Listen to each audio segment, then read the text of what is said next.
하나님 말씀 보시겠습니다. 빌립보서 2장 12절부터 16절 말씀까지입니다. 빌립보서 2장 12절부터 16절 말씀입니다.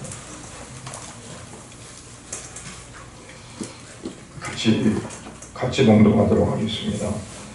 그러므로 나의 사랑하는 자들아, 너희가 나 있을 때뿐 아니라 더욱 지금 나 없을 때에도 항상 복종하여 두렵고 떨림으로 너희의 구원을 이루라.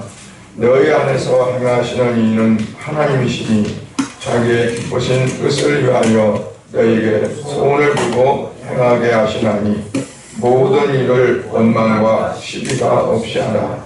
이는 너희가 흠이 없고 순전하여 어그러지고 거스르는 세대 가운데에서 하나님의 흠없는 자녀로 세상에서 그 가운데 빛들로 나타내며 생명의 말씀을 밝혀 나를 다름질이 헛되지 아니하고 죽어도 헛되지 아니하므로 그리스도의 날에 내가 자랑할 것이 있게 하려 함이라. 하나님 아버지 은혜를 감사드립니다.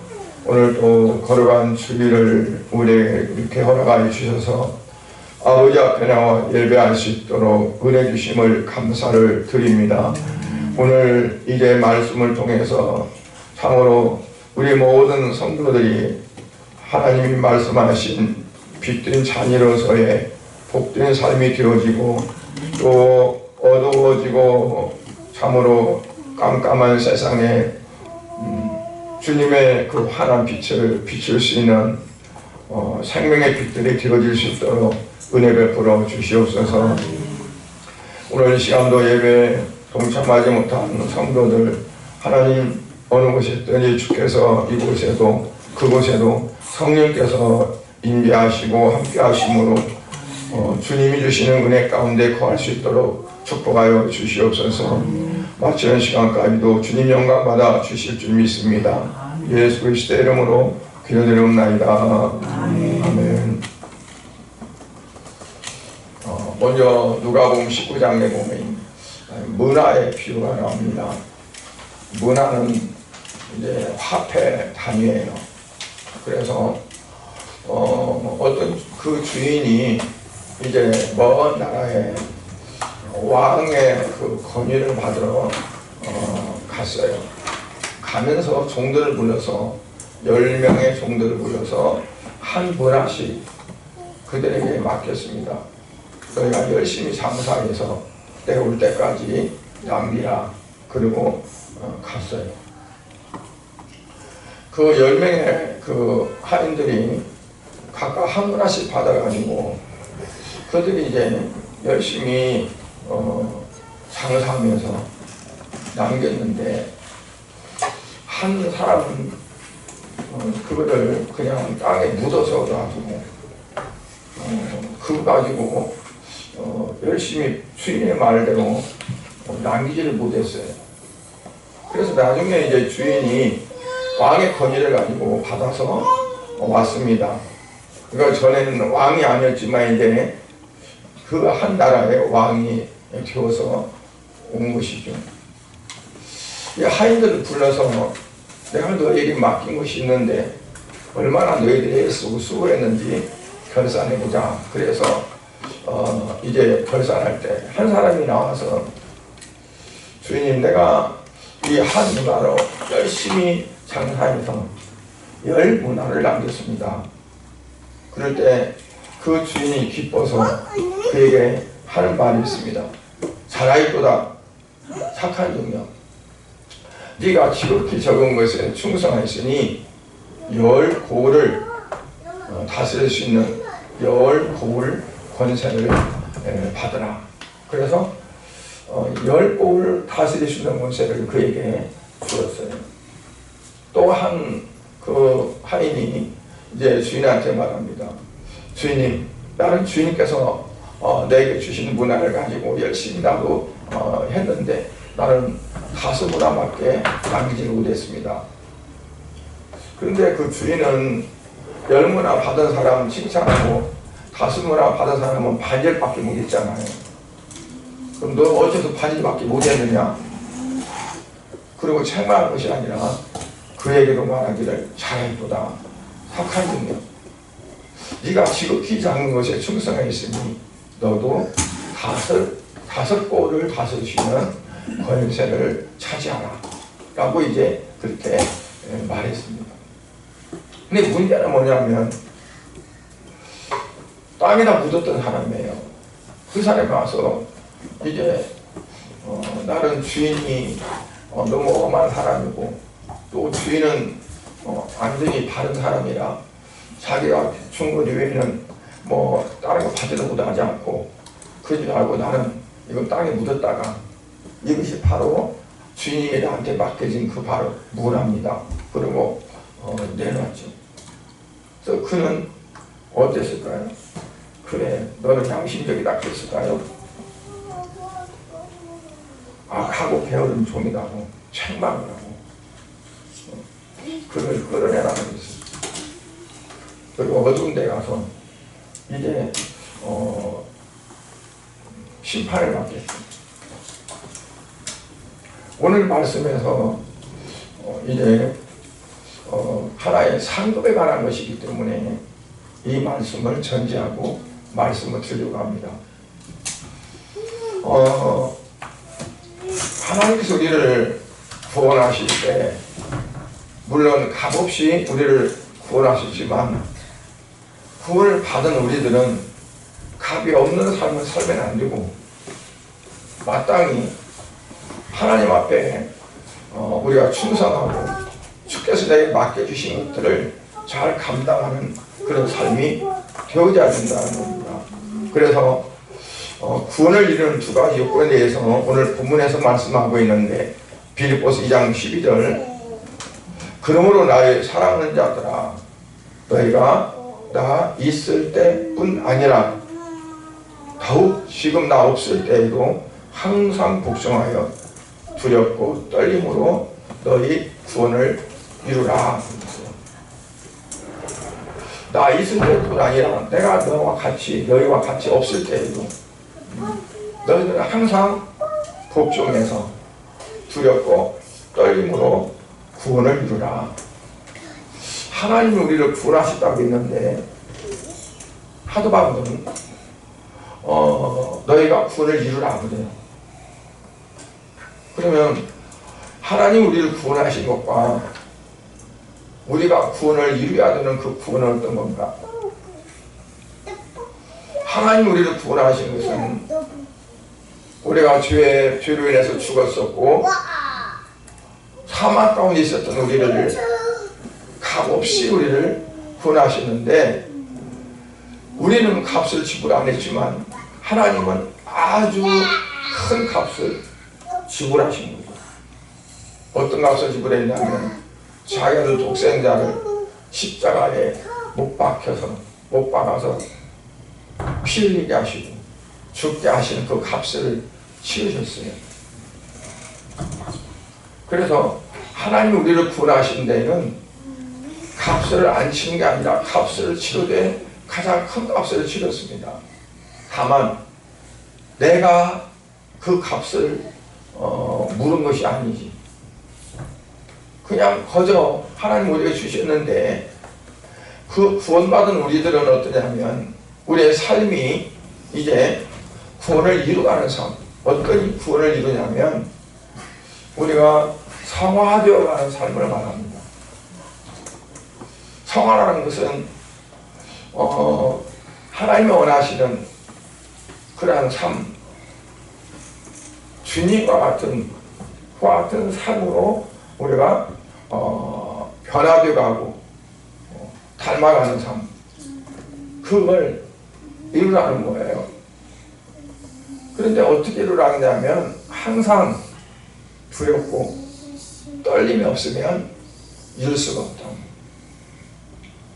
그래서 오늘은 빛의 자녀로 살아가는 삶이 되어야 할 텐데 어떻게 하면 빛의 자녀로 살아가느냐.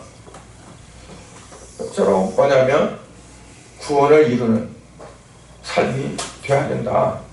근데 구원을 이룬 삶이 되려면 두 가지 요건, 오늘 말씀한 대로 항상 복종해야 되고, 그리고 두렵고 떨림이 있어야 된다는 것을 먼저 말씀을 하고자 합니다. 미로라는 말이 있어요. 어떤 것을 하면은 미로를 만들어 놨어요. 이렇게 키가 큰 사람도 저 노문을 잘 볼 수 없도록 높이 해서 담을 해서 이리저리 꼬불꼬불 해놨어요. 들어간 곳으로 다시 나오면 안 되고, 나가는 길이 있는데 그 나가는 길을 찾아야 되거든요.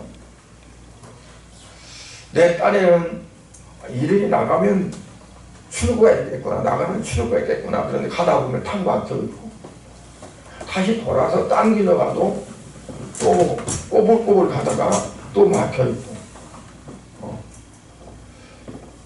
방향을 잡을 수도 없게끔 해놓은 어떤 그러한 것들이 이제 미로라고 이렇게 말을 하죠. 마치 우리가 죄악의 길을 걸어가는 것도 그렇고 구원의 길을 걸어가는 것도 그렇고, 가는 길이 잘 트이질 않아요. 죄악의 길은 그렇다 치고 하나님 우리에게 구원의 길을 주셨는데, 구원의 길을 주셔서 할렐루야 찬양하면서 가는데 가다 보면 딱 막혀요. 아니 왜 이래? 그러면서 다시 돌아서서 이제는 되겠지 그러고 가다 보면 또 아니, 갈 길을 잘 찾기가 힘들죠. 그래서 어떤 때는 사람들이 이거 하나님이 나를 구원해 주셨다는데, 그러면 내가 가는 길을 하나님께서 다 열어주실 줄 알았는데 그러지 못하네.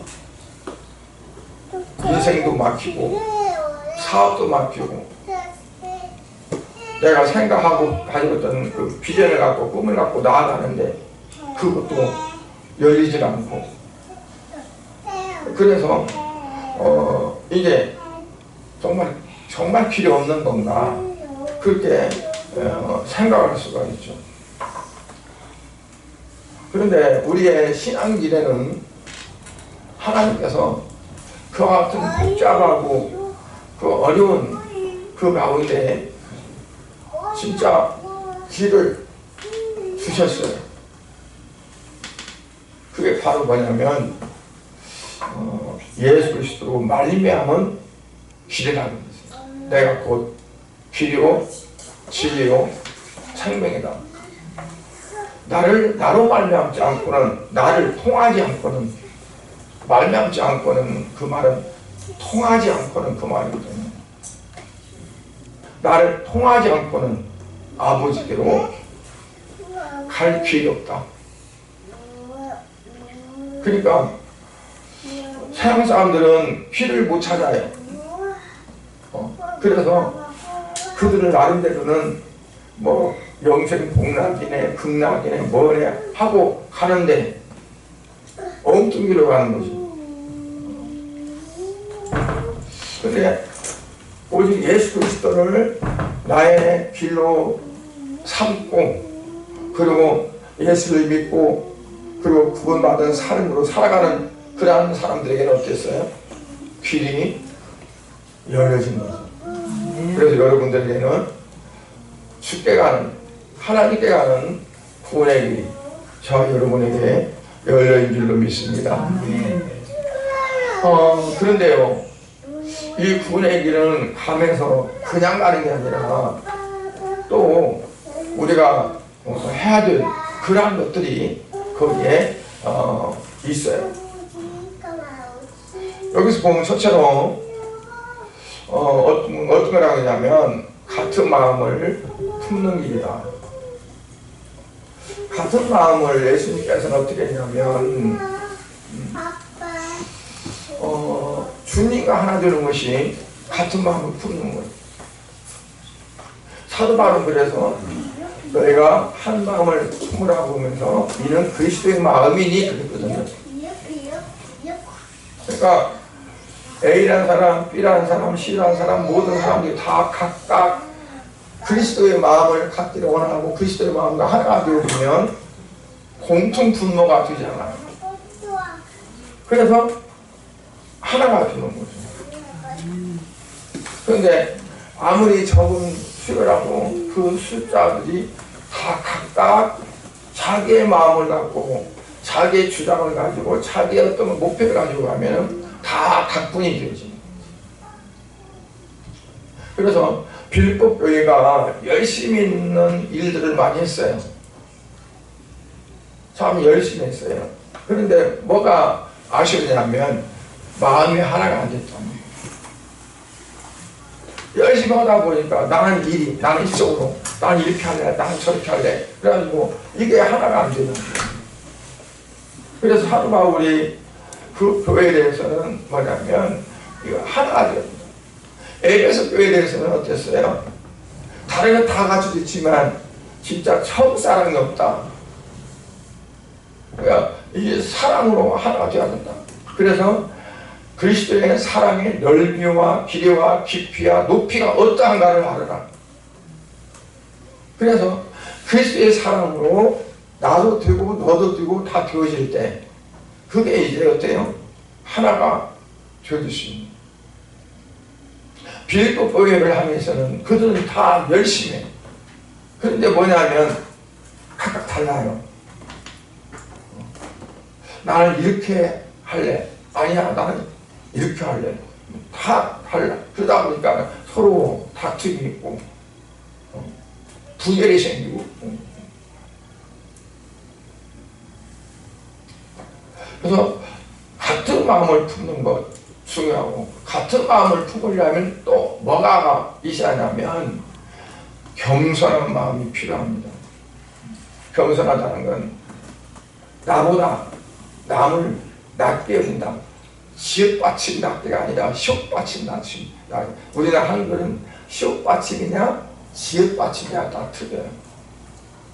낮다 할 때 지읒받침은 나보다 아래다는 거고, 시옷받침은 나보다 더 높다는 거예요. 그러니까 다른 사람을 앞에서 나보다 낫다. 그럼 나는 지읒받침 낫다. 그게 이제 겸손한 마음을 갖는 거죠. 그게 전제가 될 때 어떠냐면 같은 마음이 될 수 있는 게 되어진다. 그리고 또 하나는 뭐냐면 다른 사람의 일을 돌봐줄 줄 아는 길. 다른 사람을 돌봐주려면 나를 내려놓지 않으면 안 돼. 내가 먼저가 되면 아이 뭔 소리야, 지금 내가 급한데. 그러니까 다른 사람을 돌볼 수가 없어요.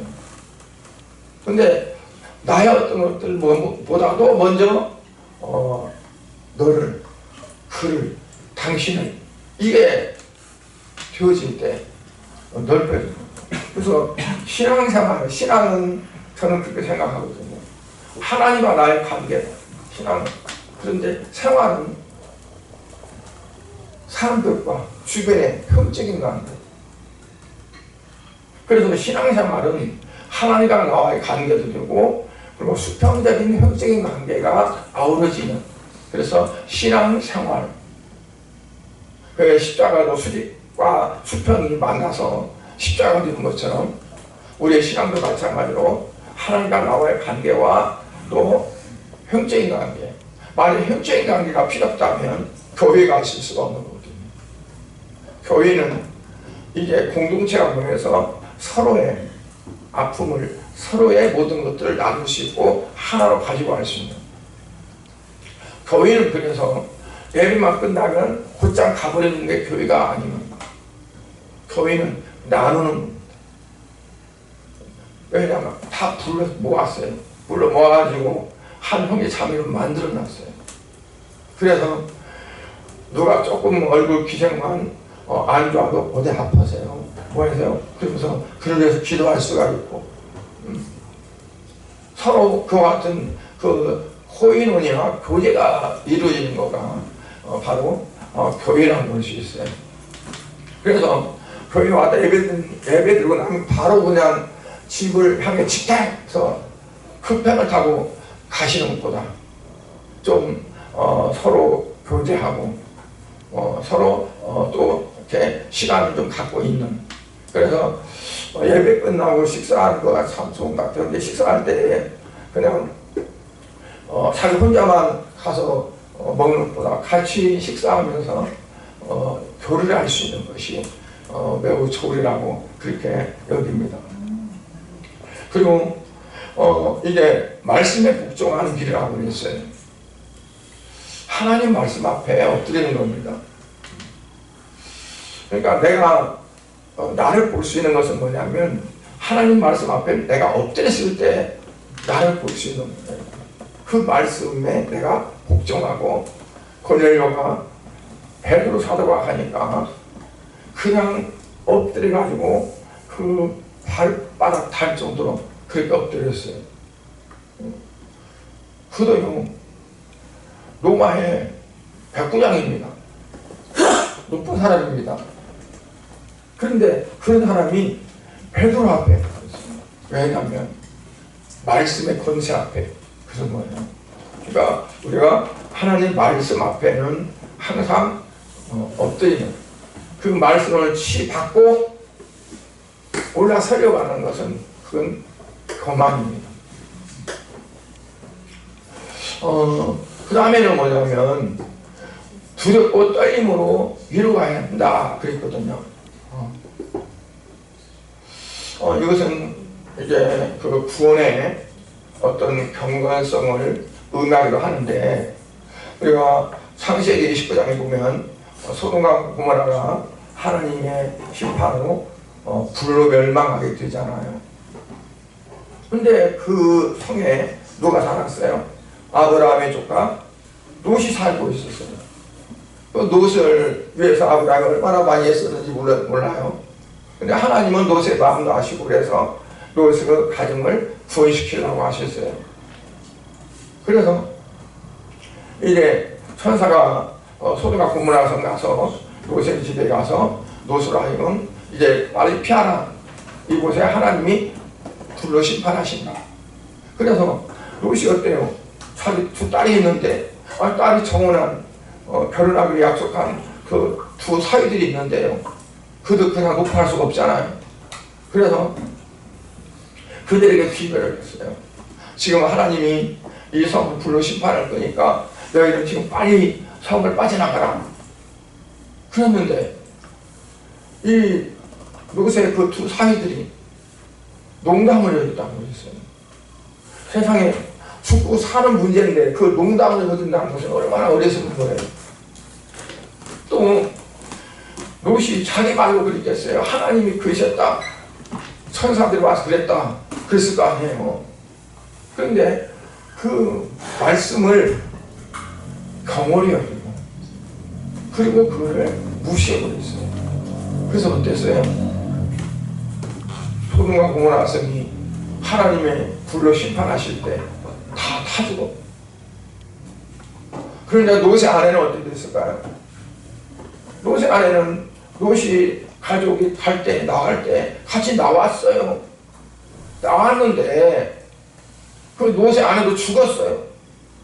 왜 죽었어요? 같이 나왔는데. 절대로 뒤를 돌아보지 말라고 하는 그 하나님의 말씀을 경홀히 여겼어요. 가볍게 여겼어요. 무엇보다 더 가벼우냐면 내가 두고 온 가산, 재산, 내가 정말 아꼈던 것들, 그것들을 다 집에 놔두고 나니 저것들 다 불타는데 너무 아까워요. 어떻게? 그리고 그냥 하나님 절대로 뒤로 돌아보지 말라는 말을 까먹어 버렸어요. 이것 때문에. 그래서 결국 소금기둥이 되어진 거예요. 그러니까 롯의 사위는 어때요? 뭘 그래, 지금 얼마나 이전 세상에 무슨 소리야, 지금 어디서 하는지 불이 내리고 그래. 하나님 말씀을 아주 너무 우습게 알고, 요새 아내는 어때요? 자기가 손때 묻고 자기가 그동안에 얼마나 이걸 먹이라고 정성을 다 들였는데 먹은 것도 못 먹고, 근데 그것 때문에 어때요? 이 뒷골이 당겨갖고 뒤돌아보죠. 하나님 말씀을, 그것을 가장 더 귀하게 여기고 무겁게 여기시 하는데 그러지를 못한 거죠. 그래서 잠언 9장 10절에서는 뭐라고 말씀하냐면, 여호와를 경외하는 것이 지혜의 근본이요 거룩하신 자를 아는 것이 명철이니라 그랬어요. 하나님을 경외하는 것. 경외한다는 말은 어디가 창세기 22장에 보면 그러죠. 내가 이제야 네가 나를 경외하는 줄 내가 알겠다. 하나님이 아브라함에게 하신 말씀입니다. 무슨 일이 있고 나서 그랬어요? 하나님은 네 아들 둘째 이삭을 저 모레아산에 가서 제물로 태워서 내게 바치라 그랬을 때, 아브라함이 두말하지 않고 그냥 이전 아침에 이른 새벽에 출발해가지고 살길을 걸어서 가서 그 아들 이삭을 불에 태워서 드리려고 도끼로 칼로 찌르려고 했어요. 그런데 하나님이 급히 말리고 하신 말씀이에요. 내가 이제야 네가 나를 경외하는 줄 알겠다. 그러니까 하나님이 말씀하시면, 아니 뭐 언제는 이랬고 언제는 이랬고 이걸 비교해가지고 하나님 말씀이 틀렸다고 다뤄볼 수 있는, 그게 못 된다는 얘기예요. 지금 이 세상에, 이런 판국에, 이런 과학적인 세상에, 달나라가는 세상에 무슨 하나님 뚱딴이 같은 말씀을 어떠한 것으로 견주어서 비교해가지고 평가해서는 안 된다. 그냥 하나님 말씀이면 예 그렇네요 하고 순종할 수 있는, 그게 바로 경외합니다. 그 경외는 바로 두렵고 떨림으로 순종하는 것이 바로 경외다.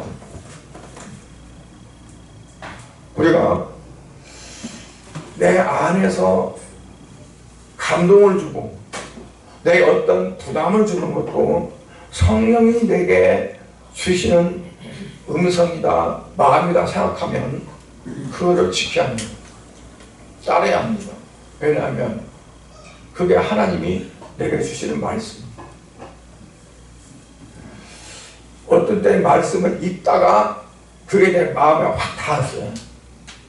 그러면 하나님이 그러한 상황을 통해서 내게 말씀을 주시는 걸로 받아들이고 그 말씀에 순종하면, 말씀을 듣다가 그 어떤 말씀이 내 마음에 들어왔어요. 그러면 그 말씀을 그냥 경솔하게 버리지 말고 그 말씀대로 내가 실천하고 살려고 해보세요. 그러면 하나님이 인정하시고, 하나님 인정하시면 하나님 주시는 축복이 그에게 임하게 되어 있습니다. 두 번째로는 모든 일에 원망과 시비가 없이 하라 그랬어요. 빌립보서 2장 13절부터 14절에 보니까 너희 안에서 행하시는 이는 누구시니? 하나님이시니 자기의 기쁘신 뜻을 위하여 너희를 소원을 두고 행하게 하시나니 그랬어요. 하나님께서 우리 안에서 행하신다고 그랬어요. 너희 안에서 행하시는 그분은 바로 하나님이다. 그런데 그 하나님이 하나님 하고자 하는 것을 내게 소원을 두고 그를 이뤄가신다는 거예요.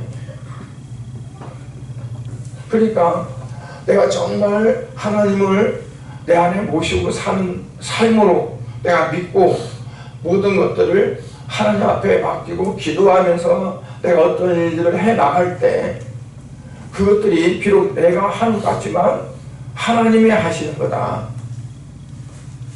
하나님이 어떤 일을 하시느냐? 하나님이 내 안에 하나님의 소원을 내게 주시고 하나님께서 일하신다는 거. 그러니까 여러분들 간혹가다 어떤 때 보면은 하나님이 하신 게 하나님이 이렇게 하셨구나 하는 것들을 느낄 때가 있을 거 아니에요. 내가 분명히 했는데 하나님이 하신 내가 되는 거죠. 그럼 어떻게 하나님이 하셨느냐? 내 마음에, 내 안에 하나님이 손을 뻗어 내가 하고자 하는 어떤 마음을 갖게 하고, 그리고 내가 했어요. 근데 그것이 실질적으로 하나님의 손을 주었기 때문에 하나님이 하신 거다. 하나님이 내게 손을 주지 않았는데 내가 내 어떤 것도 위해서 내 일을 하게 되면 하나님이 한 것이 아니라 내가 하는 거고, 하나님이 내 안에 손을 두셔서 그게 하나님이 나로 하여금 이렇게 하기를 원하시는구나 하는 마음을 갖고 했으면 그 일은 내가 한 것이 아니라 하나님이 하시는 거예요. 그랬으면 그 일이 설령 돈 버는 일이나 돈 못 버는 일이 되어버렸어요. 그 일이 설령 잘 되지 않고 못 됐어요. 그러면 어떻게 할까요? 내가 한 게 아니라 하나님이 하셨어. 그러니까 하나님이 하셨네요. 그러면 왜 하나님이 그렇게 하셨을까? 그래서 그 이유를 찾기 위해서 우리가 기도할 수 있어야 되죠. 그러니까 그냥 내가 무작정 하면 내가 하는 거예요. 내가 기도하면서 말씀으로 하나님께 묵상하면서 내가 어떻게 할 것인가 기도하면서 내가 하나님 내게 주신 어떤 그 마음이 있어요. 그건 소원이라고. 그러면 그 일을 해. 주님, 그러면 내가 이렇게 하겠습니다 하면서 하고, 그러면 지금 내가 하는 거지만 하나님 하시는 거예요. 너의 안에 이걸 행하신 일은 하나님이다. 그냥 자기가 아무 기도도 않고 해놓고 나서 하나님 하셨네요. 그건 아니고, 내가 하나님 앞에 기도하고 주님 앞에 엎드려야죠. 그래서 내가 행하는 모든 것들이 내 스스로가 아니라 하나님이 함께 하시는 거고 하나님이 일하시는 거가 되어지도록 우리가 그렇게 살아가야 돼요. 글을 쓸 때는 어때요? 원망과 시비가 없게 되죠. 오늘 빌립보서 2장 13절 14절에서 그랬어요. 너에게 손을 두고 행하시게 하나니 모든 일 원망과 시비가 없이 하라. 시비는 잤네 못했네, 잤네 못됐네, 원망. 왜 원망합니까? 그게 안 됐으니까 원망하는 거예요. 자기가 해놓고도 하나님께 원망하는 거죠. 그러니까 내가 하기 전에 내가 하지 말고 그걸 놓고 하나님께 기도하면서 하나님 나를 인도해 주세요. 나는 할 줄 모릅니다. 나는 어떻게 할지도 모릅니다. 하나님께서 내게 나를 인도해 주세요. 그리고 기도했어요. 그러면 하나님 내게 마음을 주셨어. 그러면 이게 하나님 내게 손을 주셨구나. 그리고 그걸 행하게 돼. 그러면 누가 하시나? 하나님이 하시는 거죠. 하나님 하셨어요. 그러면 그렇게 해놓고 나서 이게 잘 안 돼. 그러면 하나님 원망하시나? 원망하나요? 원망이 아니고 하나님이 하셨으니까. 그런데 하나님 왜 그렇게 하셨을까? 그 분명히 하나님의 뜻이 있고 이유가 있을 텐데 왜 하나님이 그게 안 되게 하셨을까? 거기에는 분명 하나님의 뜻이 있어요. 그럼 거기에서 뜻을 깨닫고 나면 그게 이제 내게 영적인 폭이 넓어지는 거죠. 하나님이 그래서 이게 안 되게 있구나. 하나님 감사합니다. 그리고 오히려 감사가 나올 수 있게 돼요. 그러니까 원망과 시비가 아니라 감사로 바꾸지 않게. 감사로 바꾼다는 건 자기를 내려놓고 하나님이 하셨다고 이게 믿음이 오는 거죠. 그랬을 때 이제 감사가 되죠. 그래서 설령 그 부분이 실패로 돌아갔을지라도 앞으로는 어떨까요? 하나님 한층 더 나를 업그레이드 시켜가지고 이제 이끌어가는 거죠. 그러니까 우리가 신앙생활에서 영적으로 업그레이드가 배워갈수록 더 고차원적인 그러한 믿음의 생활이 펼쳐진다. 그렇지 않으면 맨날 어린아이들 그 먹는 문제, 마시는 문제, 뭐 하는 문제 그거 갖고 온갖 떡을 이렇게 하는데 이것이 아니라 더 위로 올라갈 수 있는 그러한 신앙의 세계가 여러분들에게 펼쳐지기를 원합니다.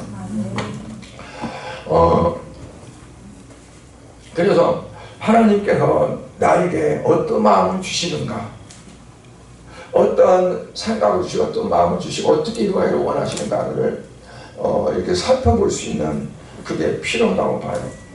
그냥 무조건 행하지 말고 하나님이 나를 어떻게 이렇게 하시려고 하는가, 뭐 때문에 이렇게 하시는가, 그래서 왜, 뭐 때문에, 왜 어째서 하는 그런 부분으로 이제 어떤 영성을 할 때 갈른다는 말을 해요. 갈른다는 말을 하는데 그 갈른다는 건 뭐냐면 이렇게 하라 했으면 왜 그렇게 해야 되죠? 그러면 또 그러면은 이 어떤 부분이 되어지는 거, 이것을 구체적으로 사람들에게 물어서 이제 여러 가지를 종합해서 알려고 하는 것처럼 하나님 앞에 이렇게도 물어보고 저렇게도 물어보면서 그렇게 기도하는 거예요. 기도는 내가 목적 삼은 것을 성취하기 위해서 막 달라고 하는 기도가 아니라 이제 대화를 한다고 하는데 어떤 대화냐면 내가 알으려고 하는 대화. 하나님 이렇게 하면 어떻게 될까요? 그러면 이거 어떤데요? 그럼 이렇게도 저렇게도 하면서 그래야 이제 하나님의 그 내게 주시는 그런 것들을 우리가 폭넓게 받아줄 수가 있어요. 그러니까 이제 하나님도 마찬가지예요. 내가 하나님 앞에 기도할 때 하나님 이거 이렇게 해주세요 그랬으면 하나님 뭐라고 할까요? 내가 이렇게 해주면 너는 그거 가지고 뭐 할래? 어디다 쓸 텐데, 어떻게 사용할 건데, 뭐 할 텐데, 하나님 궁금하지 않겠어요? 자녀들이 오늘 저 10,000원만 주세요 그랬으면 무조건 줘요? 뭐에 쓰려는데, 누구랑 같이 쓸 건데, 이거 가지고 그거 사가지고 또 뭐 할 건데, 구체적으로 물어보잖아요. 하나님도 마찬가지예요. 우리가 하나님 앞에 기도할 때 물어보지도 않고 따지도 말고 묻지도 말고 하는 것을 같이 하시나요? 그래 않죠. 왜 묻냐면 사랑하니까, 그리고 혹시나 잘못되면 안 되니까 묻는 거잖아요. 그 용도가 분명해야 되니까. 그러니까 우리가 하나님 앞에 기도할 때도 마찬가지, 뭘 구할 때도 마찬가지지만 그 구한다는 거가 먼저는 하나님 앞에 이제 하나님의 뜻을 구할 수 있는 그런 부분이 되어야 됩니다. 또 우리가 그래서 하나님 앞에 기도할 때도 이제 비전을 가져야 된다고 그러잖아요. 근데 그 비전은 뭐냐면 하나님 내가 이렇게 되고 싶은데 내가 어떻게 하면 되겠습니까? 우리 가정이 앞으로는 금년에 이렇게 살아가고 싶은데 하나님 그렇게 하려면 어떻게 해야 됩니까? 어떻게 살아야 되겠습니까?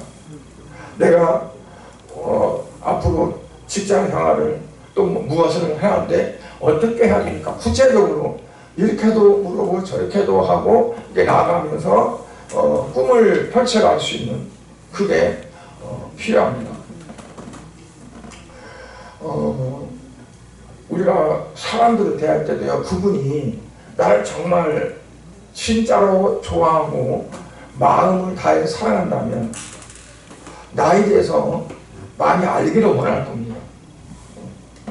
좀 요즘 형편 어때요? 어디 아픈 데는 없어요? 요즘에 사업 한다는 것들이 잘 되어가나요? 요즘 시국이 어려운데 어때요? 물어볼 거예요. 왜냐면 사랑하니까. 하나님도 마찬가지로 봐요.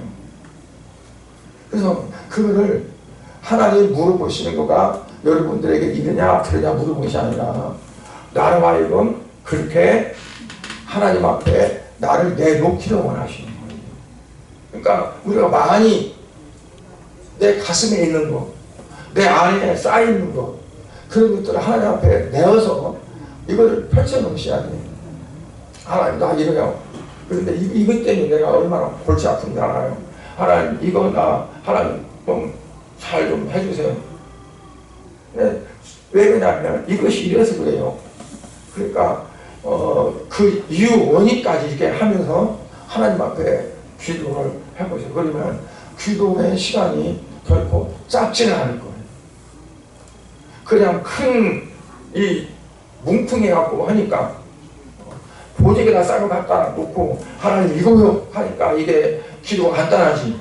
이걸 다 파헤쳐가지고 이것이 이렇고 저렇고 저렇고 하면서 다 분해해 보세요. 기도 시간이 짧은 시간 줄 수 있는가? 그렇지 않죠. 그러니까 우리가 그렇게 하지 않으면서 결과가 안 좋을 때는 하나님 앞에 원망도 하고 시기도 하고 이제 그런 거잖아요. 그러니까 나를 다 드러내서 하나님 앞에 내놓는 거예요. 그리고 하나님께서 그 안에 내 안에 어떤 그러한 응답을 주시고 마음을 주시고 나를 어떻게 이끌어 가시는가. 그럼 분명히 하나님께서 여러분 안에 어떻게 하기를 원하는 소원을 주십니다. 내가 풀어놨을 때 내가 그냥 딱 가지고 짚고 딱 채워놓고 있는데 어떻게 딱 열어놓고 하나하나씩 다 끄집어내면서 그러면 하나님께서 여러분 마음속에 분명히 주시는 소원을 알아먹을 수 있도록 그렇게 하실 거라고 봐요. 그러면 그걸 가지고 하나님 앞에 기도하고 그렇게 나아가는 거예요. 그게 이제 뭐냐면 내 뜻대로가 아니라 하나님의 뜻대로 살아가고자 하는 마음입니다. 이게 신령한 믿음이라고 볼 수 있어요. 어떻게 살아요? 믿음으로 살죠. 믿음 어떤 믿음으로 살아요? 내 모든 과거, 현재, 미래 모든 것들을 하나님이 총괄적으로 맡아주시고 책임지시고 다 하신다는 걸 그걸 믿는 거죠. 근데 이 주님에 대한 것들과 하나님에 대해서 믿으면서 이러한 것들을 못 믿으면 그 믿음의 삶이 되지 못하는 거죠. 그러니까 주님이 그래서 나의 주인이고 하나님이 나의 모든 것들을 다 주관하시고 내가 아무리 하려고 해도 하나님이 허락하지 않으면 되는 것이 하나도 없고 뭐 그래 왜냐하면 이러니까 그러니까 이거를 바로 거꾸로 해가지고 이거를 다 주님 앞에 올려드리면서 하나님이 다 이걸 아세요, 이걸 하세요. 그리고 다 자기 것들을 풀어서 하나님께 내놓아요. 그러면 하나님 알았다. 이제 네가 다 나한테 열어놨으니까 나도 너한테 이렇게 하겠다 하는 거죠. 그래서 여러분들이 기도를 좀 그렇게 나는 완전히 다 속에 있는 거 다 끄집어내서 내 생각, 내 마음에 있는 모든 것들을 해서 하나님 앞에 내어놓고 하나님 나 이래요. 그러면서 좀 하나도 감춤이 없이 숨김이 없이 하나님 앞에 자꾸 올려놓는 그런 기도를 하시면 좋겠어요. 그리고 가장 중요한 것도 있는데 순종하는 마음입니다. 거기에서 하나님께서 우리 안에 소원을 주시고 그것을 이루어 가신다. 성령의 역사는 사모하는 심령 가운데 찾아오시거든. 사모한다는 것은 그냥 사모하지만 갈망하는 겁니다. 갈망. 그러니까 끊임없이 갈망하는 거. 그리고 주님이 내가 어떤 것들을 주셨을 때 순종하는 거. 순종하는 심령. 그리고 또 열심히 하는 거. 그러면 하나님께서 우리 가운데서 구원을 이루시는 목적은 무엇인가? 15절에 분명히 말씀합니다. 왜냐하면 너희가 흠이 없고 순진하며 어그러지고 거스르는 세대 가운데서 하나님의 흠없는 자녀로 세상에서 그들 가운데 빛들로 나타내며 너희가 흠이 없고 순전하여 그랬어요. 흠이 없고 순전하여 무엇에 흠이 없고 순전하다는 걸까요? 하나님 말씀에 비춰볼 때 흠이 없고 순전하다. 호석에 감리사한테 맡겼더니 아 이건 진짜입니다. 수능의 99.99999%입니다.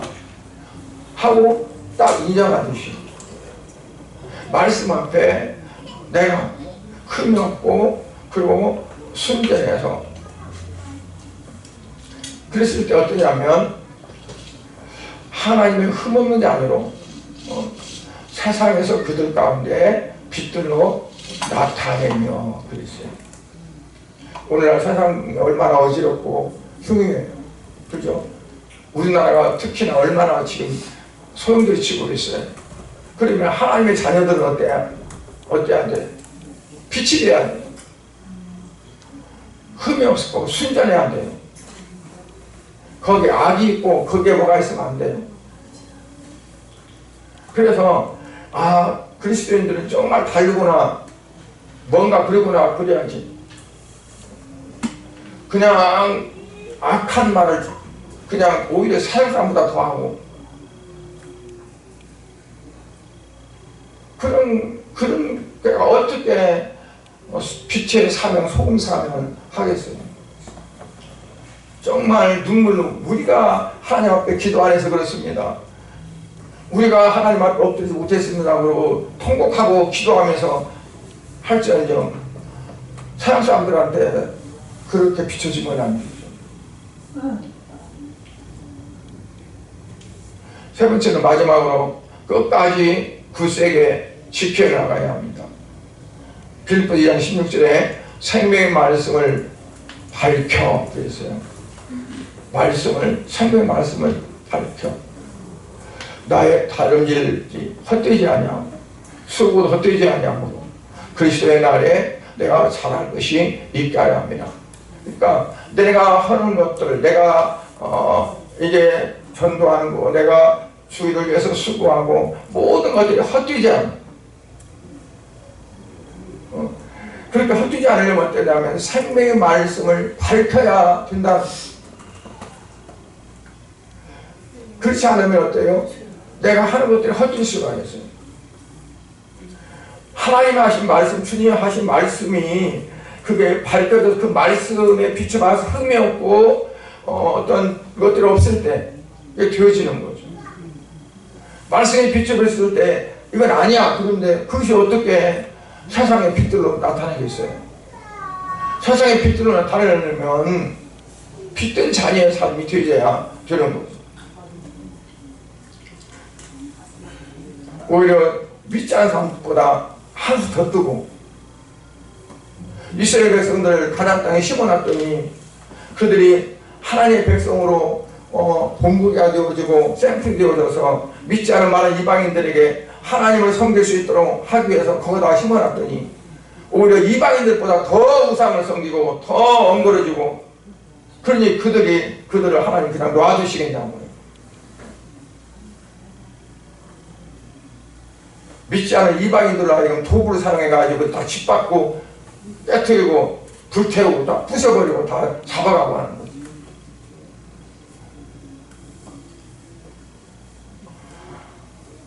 왜 변질되어 가고 왜 썩어지는 줄 아세요? 말씀이 밝혀지지 않으니까 내가 밝혀지니까 내 생각이 내 어떤 것들이 사상이 내 어떤 철학이 내 어떤 것들이 그게 나타나는 거지. 그거 하나님 말씀이 밝혀져서 그 빛되고 생명이 되는 것들로 나가야 되는데 그렇지 않고 엉뚱한 것이 나타나니까 교회가 부패해져가 거지. 우리 교회들이 정말 국가를 잊어버려서 기도해야 되고 이 세상 이 사회를 위해서 기도해야 돼요. 그런데 어떻게 해요? 내가 말씀에 붙들리고 정말 이제 생명의 빛된 그런 삶 속에서 할 수 있어야 됩니다. 그래서 우리가 이 어그러지고 거스르는 세대, 이 세대를 향해서 끝까지 견디고 기도하고 정말 하나님 앞에 부르짖고 그래서 이제 참 하나님의 나라가 전 세계로 확장이 되어지고 주님이 이 땅에 오실 때 이제 10문화 남긴 사람, 5문화 남긴 사람처럼 칭찬받고 멸류관 받는 귀한 삶이 될 수 있기를 주의 이름으로 축복합니다. 기도하겠습니다. 하나님 아버지, 주님의 은혜와 사랑을 감사를 드립니다. 오늘 또 주님 우리에게 말씀을 주셨습니다. 이 말씀이 우리를 붙잡게 하시고 우리를 붙들고 우리가 말씀에 붙들려 주님이 원하시고 기뻐하는 삶이 되어져서 참으로 빛된 자녀로의 삶이 되어도록 축복해 주시옵소서. 너희는 세상에 빛이고 소금이라고 했는데 주님, 오늘날 세상의 소금과 빛이 되지 못하고 오히려 거짓돌이 되지는 않습니다. 아버지 하나님, 주님 참으로 하나님의 사랑하는 주의 백성들이 아버지 하나님 정말 빛된 자녀들이 되어져서 이 어두운 세상이 밝아지게 해주시고 어린 세상이 바르게 되올 수 있도록 은혜 베풀어 주시옵소서. 예수 그리스도의 이름으로 기도드리옵나이다. 아멘.